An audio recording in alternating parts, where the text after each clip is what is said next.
এখন হচ্ছে ভোর 4টে, 4:30 বেজে গেছে। এখন আমরা যাচ্ছি হচ্ছে হাওড়া স্টেশন, কারণ আমরা যাচ্ছি পুরী।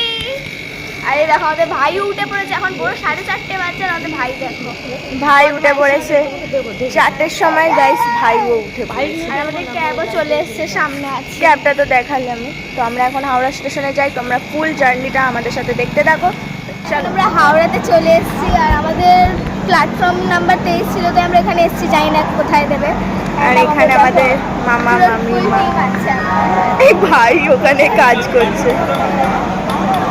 প্ল্যাটফর্ম নাম্বার 23-এ আমরা এসে গেছি। জানি না কখন আমাদের ট্রেন আসবে, মানে 6টার সময় আমাদের ট্রেন।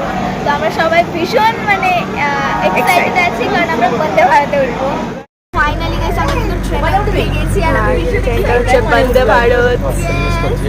তোমরা আই থিংক সিট দেখে সিট 10 আমার তো পুরো ফ্লাইট ভাইব দিচ্ছে।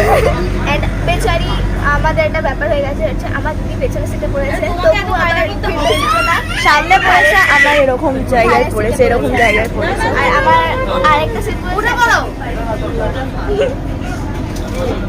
সো আমার ভাইকে এখন খাওয়ানো চলছে, আর ওখানে মামা জানলা দিয়ে এই দেখ, এই দেখ, এই দেখ, এই দেখ।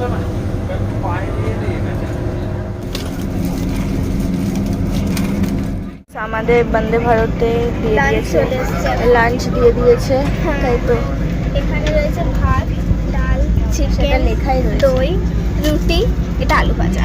ও দেখে নিয়েছে, তো এবারে খাওয়া যাবে। তো গাইস আমাদের লাঞ্চ মোটামুটি কমপ্লিট, এখন শুধু আমি দইটা খাচ্ছিলাম, ঠিক আছে।